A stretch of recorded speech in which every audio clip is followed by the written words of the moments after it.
Hello বন্ধুরা, আমি পূজা চলে এসেছি পূজা লাইফস্টাইলে আবার একটা নতুন শর্ট ভিডিও নিয়ে তোমাদের সামনে। এটা ছিল রবিবারের ভিডিও।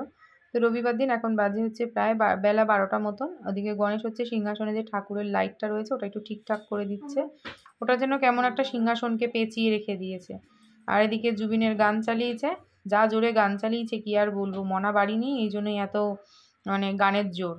আর এদিকে আমি কি রেডি করেছি দেখতেই পাচ্ছ, প্রিপারেশন দেখে তো তোমরা বুঝতেই পারছো যে আজকে আমাদের লাঞ্চের স্পেশাল মেনুটা কী। তো স্পেশাল মেনুর জন্য সমস্ত কিছু কিন্তু গুছগাছ করে নিয়েছি। আর রবিবার দিন রান্নাবান্না করতে সত্যি বলতে একটু দেরি হয়ে যায়। ওই একটা আলু ভাজা রেখেছিলাম, ওটা আমার খাওয়ার জন্য, খেতে ভালো লাগে আর কি, আলু ভাজা মাংসের এরকম। তো সবসময় খাওয়া হয় না, কিন্তু আজকে মনে করে রাখা হয়েছে। আর এদিকে দেখো আমার কিন্তু লাঞ্চের জন্য প্রিপারেশান একেবারেই রেডি হয়ে গেছে। চিকেন বিরিয়ানি, যেটা আমার খেতে ভীষণই ভালো লাগে। সাথে আমার চিকেন কষা না হলেও চলে, বিরিয়ানির এই চিকেন দিয়েও আমি কিন্তু বেশ ভালোই শুধু শুধু বিরিয়ানি খেয়ে নিতে পারি, সেটা দোকানের হোক কিংবা ঘরে। যাই হোক, দেখতে যেরকম ভালো লাগছে খেতেও কিন্তু সেরকমই অসাধারণ হয়েছিল।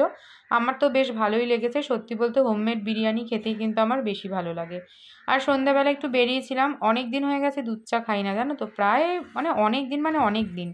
সেই বোধহয় লাস্ট আমি সায়নদের বাড়ি ভাইফোঁটায় খেয়ে এসেছিলাম দুধ চা, তারপর থেকে আর সেভাবে দুধ চা খাইনি। তো আজকে বেরিয়ে ভেবেই নিয়েছিলাম যে একটু দুধ চা খাবো। খাওয়া দাওয়া করে একটু স্টেশনে এসেছিলাম, মনার ছাতাটা নষ্ট হয়ে গেছে, তো ছাতাটা একটু ঠিক করতে। আর এসে দেখছি আমাদের বেলগুড়িয়ার উপর দিয়ে যাচ্ছে এসি ট্রেন। এসি ট্রেন কিন্তু এই সামনে আর কি প্রথম দেখলাম আমি, এর আগে তো ফোনে বহুবারই দেখেছি।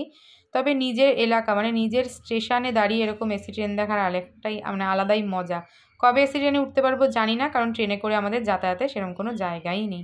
চলো আজকের মতো টাটা।